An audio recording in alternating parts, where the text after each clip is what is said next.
All right, so I'm going to lead us off with the first question. Is that good? Right. Go ahead. You good, Jay? You ready? All right. So what happens when a white guy, a black guy, and an Asian guy get together and talk about identity? I don't know. Maybe the white guy is very quiet usually. All right, that's good. That's good.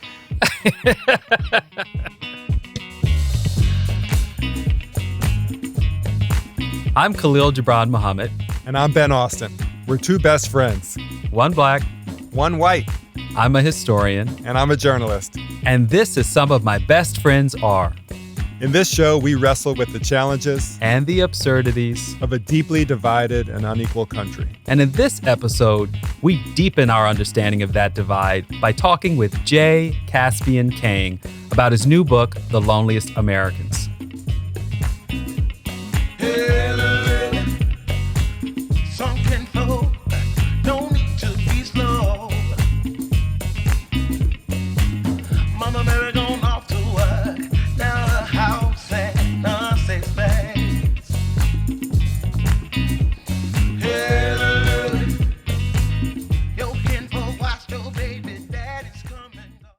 Khalil, we've been thinking for a while, how do we do an episode of this show of Some of My Best Friends Are that is about the Asian American experience? Yeah. We have talked about this a lot, and I'm like, why don't we talk about all our Asian American best friends? Yeah, and I was worried that was going to be like, man, we sound like the joke of the show's title, and you were like, yeah, but that's okay. So then Jay Caspian Kang's book came out, The Loneliest Americans. Right. Yep, and I remember you were like, dude, we should talk about this. Yeah, because I've been following his work for more than a decade, right? Like I remember he used to write for this website called Grantland, which I also wrote for. He worked for Vice News as a civil rights reporter. Yep. He wrote for the New York Times Magazine, which we've both written for. But yes. Oh, okay, all right, that's true. Yeah, and he writes this newsletter now for the New York Times, which is so smart and funny and kind of offbeat at the same time. It's part of the race-related series, right? Yeah. So this was like, it seems so connected to what we're doing. And also controversial in a way. Like this book, I think, The Loneliest Americans, takes a stance that has actually, like, he's got some backlash on. Yeah.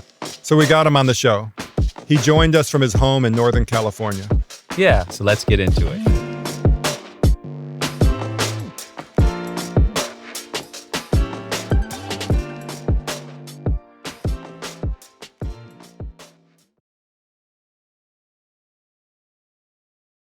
Just generally for listeners, the book is about the identity of Asian people in America. And I'm careful to not say Asian American because you talk about how that identity doesn't exist. Right. And sort of you challenge that sense.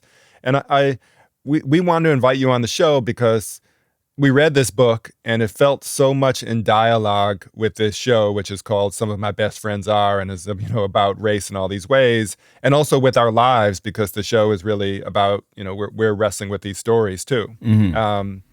We are the white-black binary. Yeah, and like embodied. And this sense, like you write about this white-black binary, and that, the white part sort of embodying assimilation and upward mobility, and the black part a sense of either like victimization and racial struggle. And that there wasn't really a place for you personally, and also not a place for most Asians in America. Right. Yep. Certainly my parents were never like, how's it going navigating space? Or like, how does it feel to be, in these classrooms, or like, what's going on in there?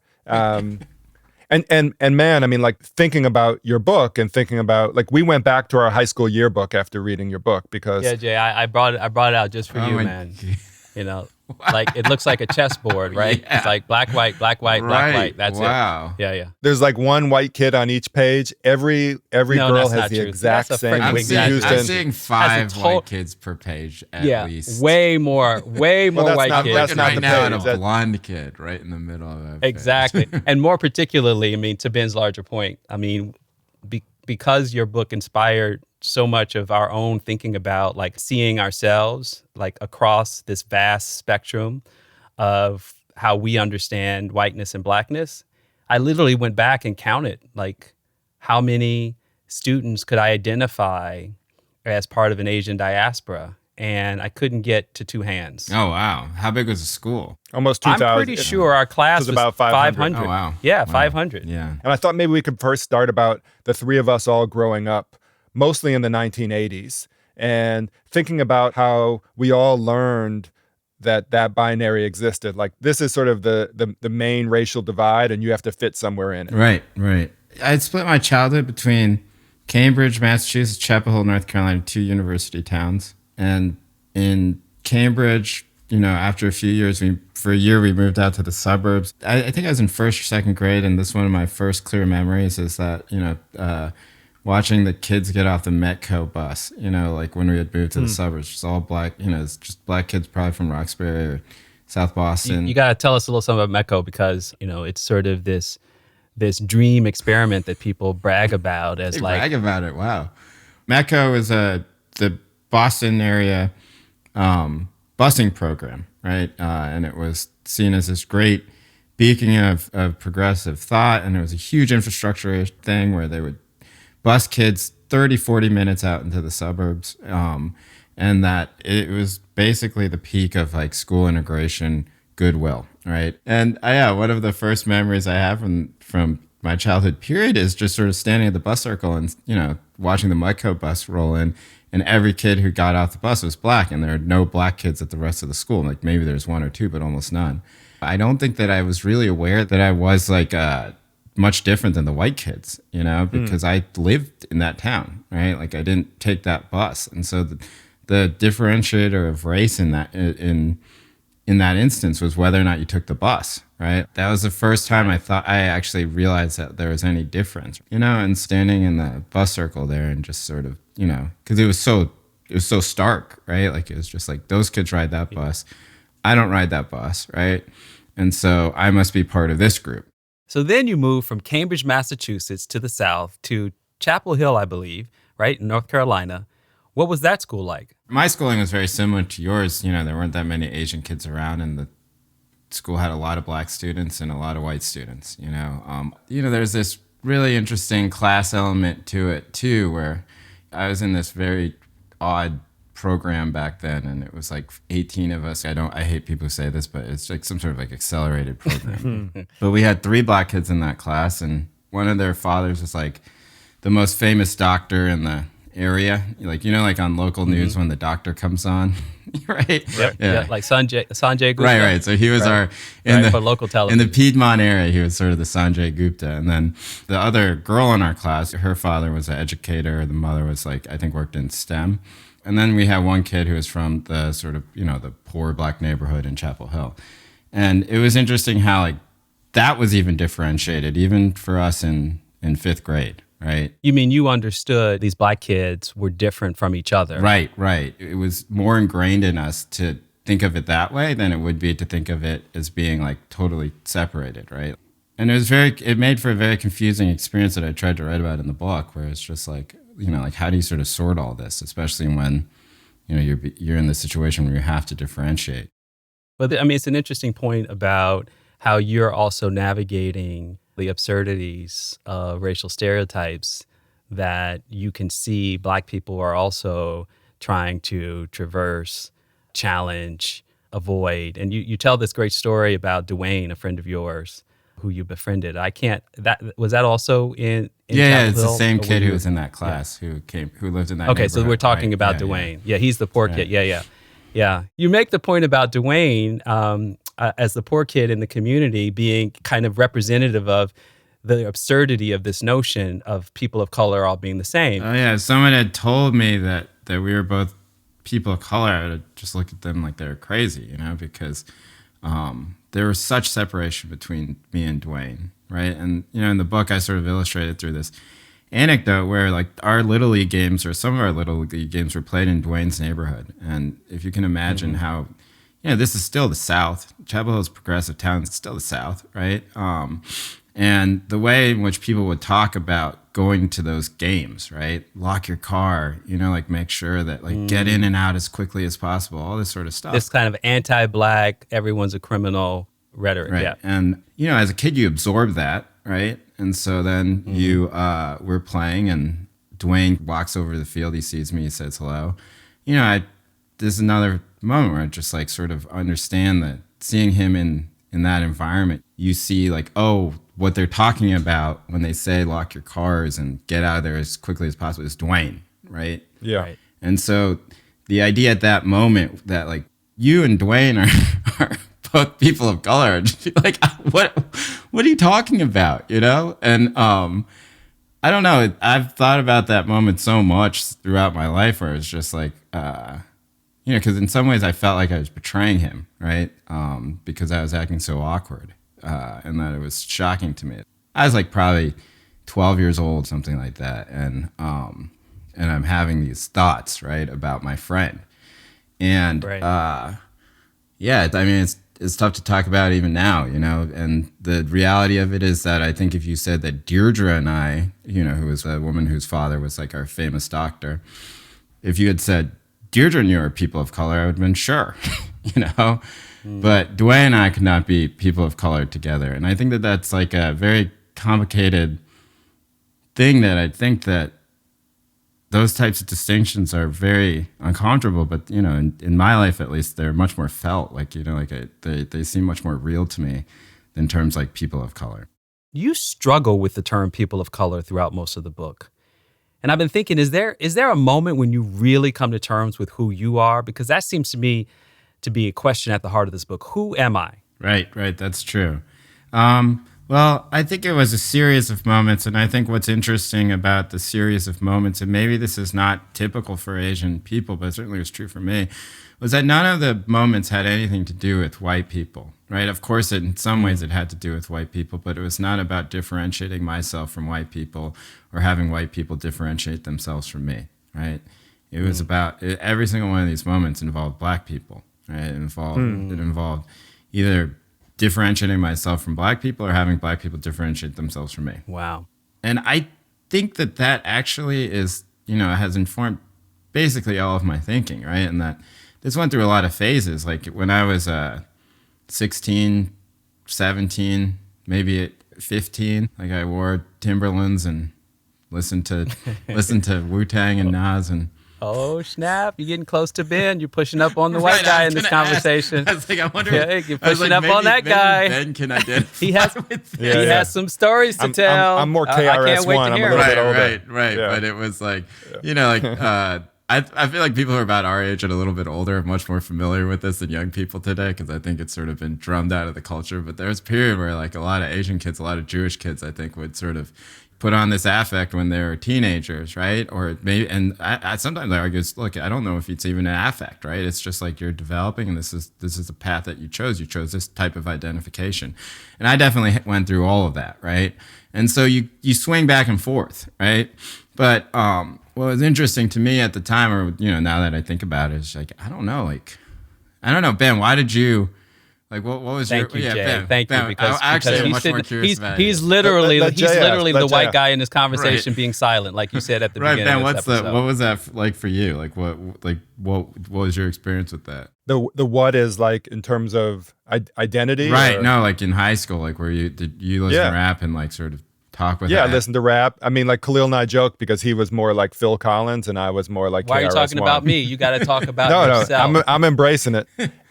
You know, so the dominant culture was, you know, which I felt a part of. Like, I mean, I was sort of like, you know, saturated by this world and like, you know, connected to it in a lot of ways. You know, Khalil had been asking me after reading this book about being Jewish in that world, and I was sort of thinking about that in my head, and like there wasn't like an alternative white dominant culture that I felt that I, you know, was vacillating between, Right. you know, like between say white and black, and then a third thing Jewish, you know, that it didn't exist in any numbers in our community. So I could be I can this. think of a whole lot of corny white dudes who you No, could but follow, that follow doesn't mean behind. exactly. That doesn't mean that it's Did you dominant. did you have like did you feel like not totally white at the time either? Because like that was you know, in North Carolina, my friends were mostly Jewish. There weren't that many of them, you know. And I think about it, it's like this is like the 80s and 90s. It's like they weren't exactly white back then either, you know. Like That's a great question. You know what's funny about that? I would say that I didn't think that at all in high school, And then when I went to college and I was like amidst this all white culture, I was like, man, I'm not really like all these white people. Right. And I didn't think in those terms beforehand. I thought I was just this thing that existed in this space. Right. And then being in an all white space, essentially a college, and people who didn't grow up in communities and neighborhoods like I did, I was like, man, I'm not like these white people. Right. And that had less to do with being Jewish than with sort of just coming from a certain neighborhood. Right. Right. Well, what I can tell you, Jay, in clearer terms, is that this dude was black cool in high school. He carried himself in a way that had swagger. He wore a gold chain. I to this day I've never owned a gold chain. I'm gonna get you one for your. He had his Girbaud jeans. I was still wearing. Well, who didn't wear Girbaud jeans? Come on. Yeah, well, I had Come like on, one you didn't pair, have Girbaud jeans. And so, if I showed you pictures of him back then, you would totally get it. Oh yeah.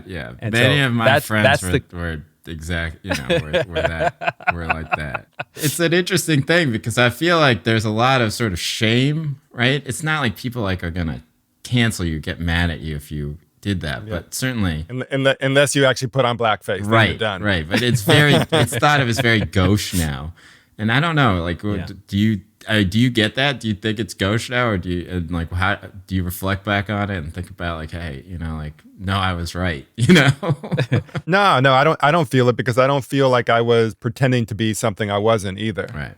I think I was aware of the cultures around me and also, engaged in it. And so, yeah, the menu of options was there and I picked from those menu items, of the 6 items, I picked 5 of them. And one of them, as Khalil said, it might've been white kid on the math team and I didn't pick that one. When we come back after the break, we're going to talk to Jay about choices he made to focus his reporting on Black Lives Matter protests and the choices Asians in America can make about their future.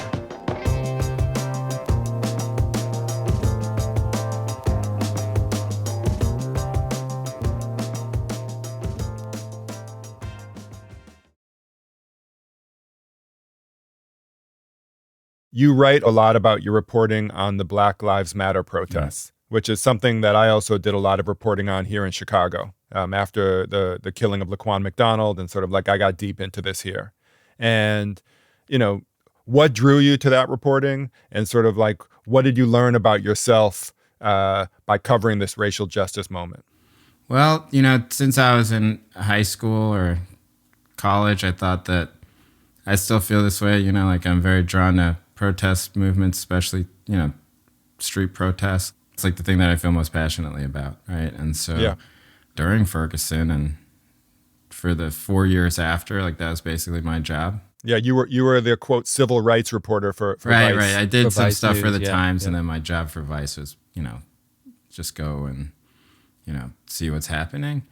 And as a result, I went to tons of these protests, right? Baton Rouge, Minneapolis, Baltimore, St. Louis. Yeah, Alton Sterling, right, Freddie Gray. Right. Yeah. And you write a lot about Philando Castile. Right.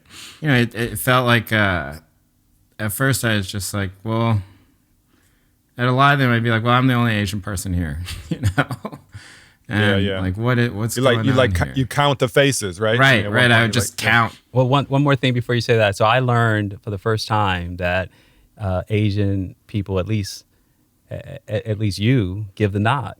I was like, holy shit! There's an Asian nod, right? Isn't it what you say? Right. Yeah. I mean, I think I've protested in 2017 or 2016. Yeah, definitely.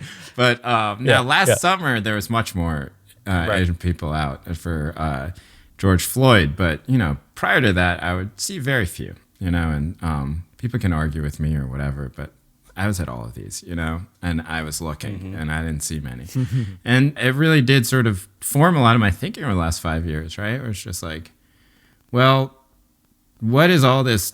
What is sort of the public face of what people say Asian American identity is within the press, right? They say, oh, well, it's a radical political identity. It's we're allies, we're fellow people of color. right? And I'd be like, well, where are you? You know, like why are you not showing up? Where are all of you? And you know, it made me realize that like the people who say those things are saying them in earnest, and I bet a lot of them did go to a lot of those protests, you know, but it's a very small population, and the vast majority of Asian America are people who are either recent immigrants or people who are apolitical, right? And yeah, I don't know. I think it's difficult to make the argument that the people who sort of think of Asian American identity as like this progressive people of color thing are in any way the majority. They're just, you know, they just happen to be the people who get to talk and define that thing. And that realization, I think, has been like the most formative for my political beliefs, at least, right? Which is just like, maybe we don't have to think about this stuff. Maybe it's more important to show up and, you know, like within the space of the protest, like all these things will be resolved. You can make connections, you can talk to people, you can organize with people. And that if you show up, 99% of the people there are not going to worry about, you know, your relative privilege or, you know, where you fit on a racial hierarchy scale at all, right? Like they're happy you showed up.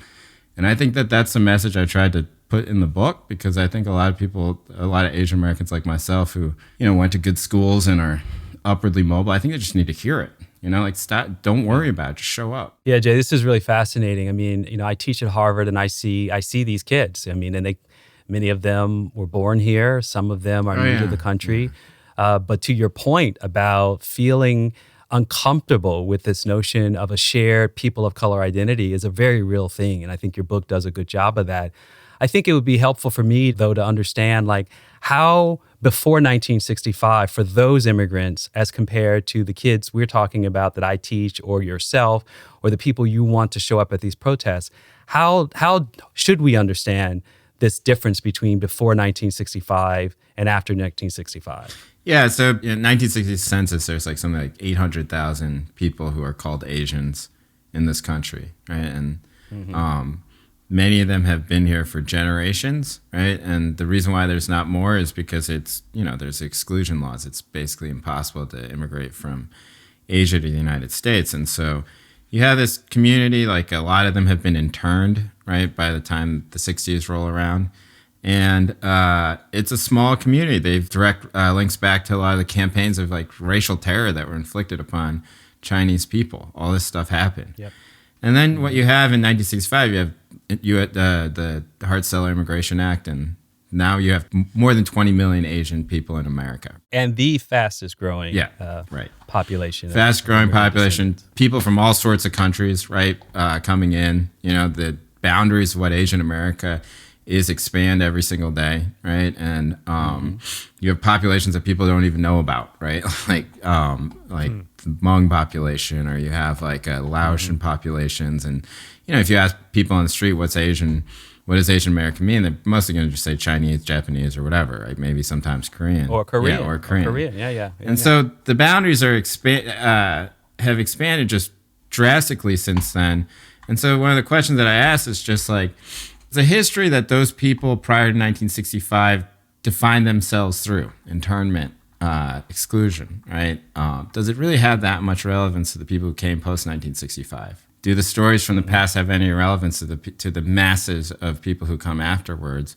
And how do they think about themselves in America, right? And I think they think about themselves in America very differently. I think they're much more like my parents, who are just sort of like, put your head down, work, you know, don't think about it. You're in America now, you know, try and fit in and try and be successful, right? And these are the ways that you can be successful.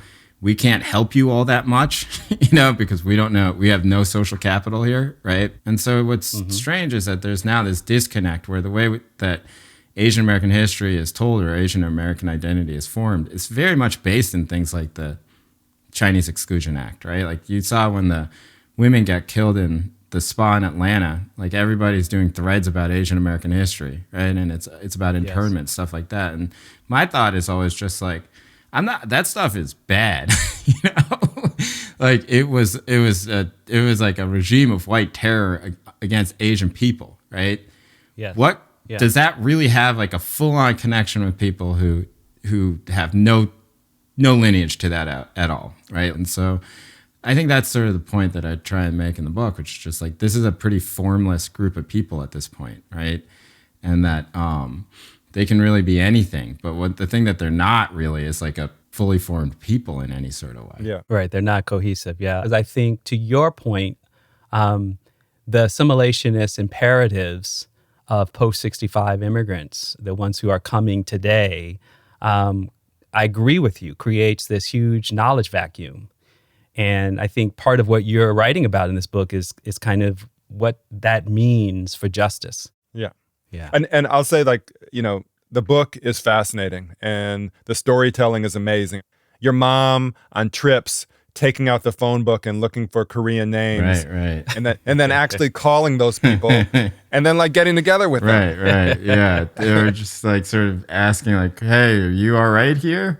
And just being like, I don't, that's, yeah, it was definitely a cringe moment for me and my sister, 'cause we're like, what are you doing? Yeah. But now that I'm older, I understand it much better. She must have felt very unsettled when my dad dragged us all out to like the barrens of the West every summer, being like, right. This was like Wyoming, right? right? Wyoming, Montana, North Dakota, South Dakota. It's like it's our only vacations. Like we didn't go to, I don't know, normal vacations. Man, I love your parents. But can we talk about you as a parent? You also open and close the book writing about your daughter, and your daughter is biracial. Your wife is white, and I'll also make a plug, half Jewish, Right. And also my children are biracial, and it is such an interesting sort of opening up to identity, because you don't share a certain kind of identity with the person who is closest to you in the world. Right. And so there's a lot of reflection that causes, and maybe early on, because later you're just like, I'm just trying to deal with being a parent. But early on, like where you are, like you're deep in it thinking these thoughts, like, will my child have an experience that is different than mine? Yeah, I mean, that's sort of the emotional core of the book, right? It's sort of a rumination on why did this happen to me, and other Asian people, and then what's the future going to look like, right? Now that people are on this path of assimilation, or if they are on this path of assimilation, and who are the people who are not on the path of assimilation, and what are their lives going to look like?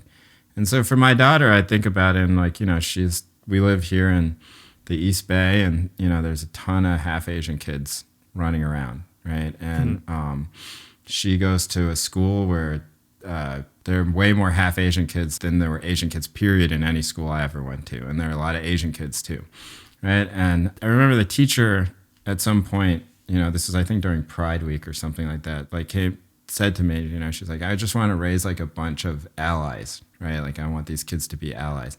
And it was very, like in my head, it kind of fucked me up, because I was like, ally. Yeah. I was like, I am not white, like if somebody had told me like, like you need to be an ally, I'd be like, listen, like I'm not white, like let me tell you, like you need to ally with me. Right. My childhood was like not great, like because I am not white, But then I think about it, just like maybe she's right, like maybe, I'm sure, Ben, you had these thoughts too, where it's just like is the stuff that I write, is the stuff that I think about, I talk about in myself, is it going to be relatable to her, right? Like, is she going to think about things in the same way? Yeah. It's interesting. You have such a contrarian persona online. Right. and I mean, maybe that is inherently part of you, but it also feels, it's so forward on everything you post. And that, as you said, is like this emotional core and rawness and openness. It has none of that. Oh, thank you. Well, I was thinking though that your dilemma, which you're so expressive about, because you're like, I don't want my daughter to be entitled. I don't want to raise a spoiled kid. I mean, these are your words, right? And it seems to me like Ben and I have talked about this on this show a lot, but we as parents do make a choice. We make a choice about what we teach our kids about the world we live in. And, I'm wondering, just as a final reflection, like, are you teaching your daughter the things that you're writing about? Because that seems to me to be a very different reality for her than what happened to you when your parents didn't talk to you about these things. Well, she's about to turn 5, And so it's right about the time when these conversations start, you know? And yeah, I think so, you know? And I think that I would like her to be aware of it in a way. Now, if she turns into like your sort of stereotypical, like, you know, bleeding heart liberal Berkeley kid, I'd be overjoyed, you know, like I'd be so happy, you know, but yeah, you know, here in Berkeley, we have a huge homeless population, right? And, you know, like does not understand why people live in tents, right? And those conversations are starting.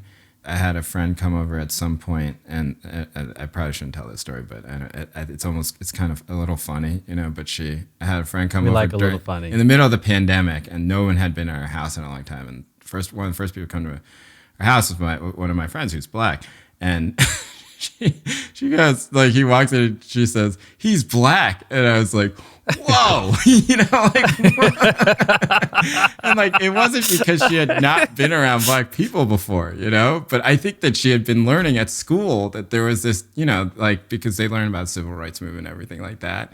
And I think that it had been this moment where she like was starting to differentiate people. And, you know, when we lived in New York, we lived in Crown Heights, you know, she goes to preschool, everything like that, where like, you know, like 30-40% of the kids in her class are black. And so it's not like she had not been around black people before, but it was this moment where, you know, something had clicked in her head.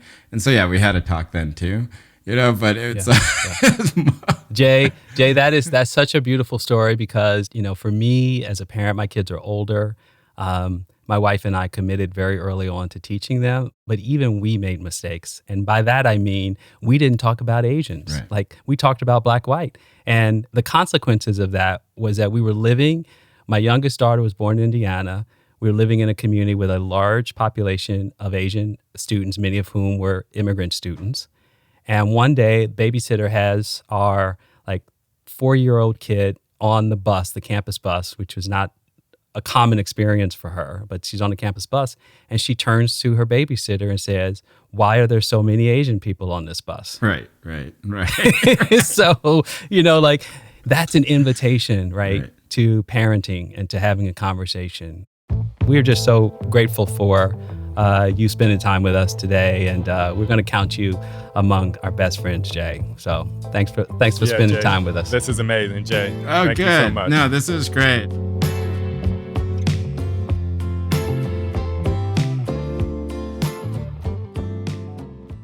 I think talking to him, I appreciated so much his openness with us and how experiences from his childhood he's still processing them. And, you know, I feel the same way. I feel the same way about my past. Like I'm still wrestling with different ideas and thinking about wrestling with. No doubt. We need to talk about that some more.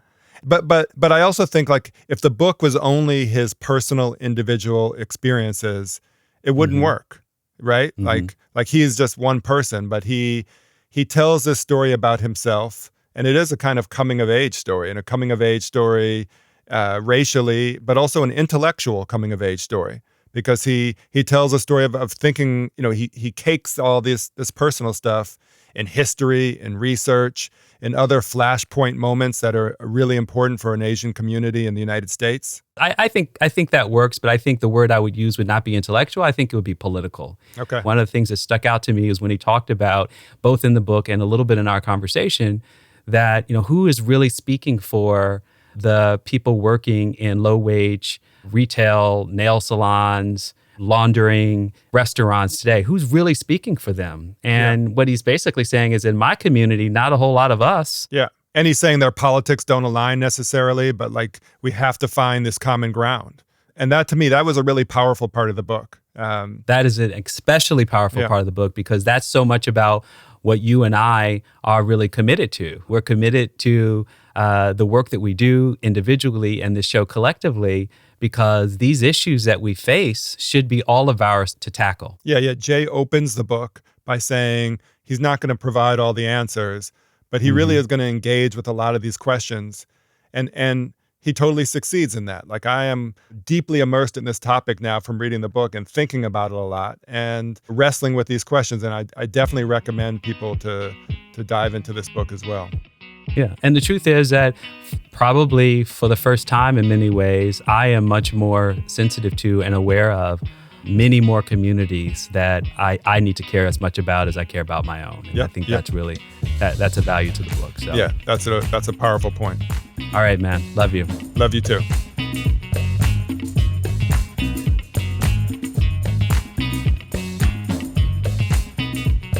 Some of My Best Friends Are is a production of Pushkin Industries. The show is written and hosted by me, Khalil Gibran Muhammad, and my best friend, Ben Austen. It's produced by Cher Vincent and edited by Karen Shakurji. Our engineer is Martine Gonzalez. Our associate editor is Keishel Williams. Our associate producer is Lucy Sullivan. And our showrunner is Sasha Matthias. Our executive producers are Lital Molad and Mia LaBelle. Special thanks to Jay Caspian Kang. He's our newest best friend. And you should check out his book, The Loneliest Americans, and also subscribe to his New York Times newsletter. At Pushkin, thanks to Heather Fain, Carly Migliori, John Schnars, and Jacob Weisberg. Our theme song, Little Lily, is by fellow Chicagoan Avery R. Young from his amazing album Tubman. You will definitely want to check out more of his music at his website, averyryoung.com. You can find Pushkin on all social platforms at Pushkin Pods, and you can sign up for our newsletter at pushkin.fm. To find more Pushkin podcasts, listen on the iHeartRadio app, Apple Podcasts, or wherever you like to listen. If you love Some of My Best Friends Are, and any of the other shows from Pushkin Industries, consider subscribing to Pushkin Plus. Pushkin Plus is a podcast subscription that offers bonus content and uninterrupted listening for $4.99 a month. Look for Pushkin Plus on Apple Podcast subscriptions.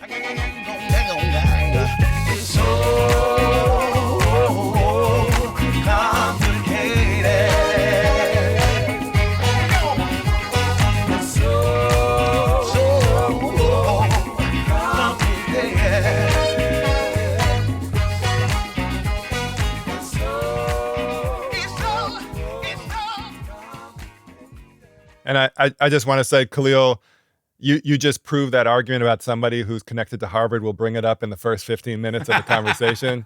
You were Whatever. like, because I work now in Cambridge. I didn't actually say No, that's Harvard. To be See? fair, even worse. I brought it up first. Right? I see. It's what little you know about Cambridge has more than just Harvard. How about that?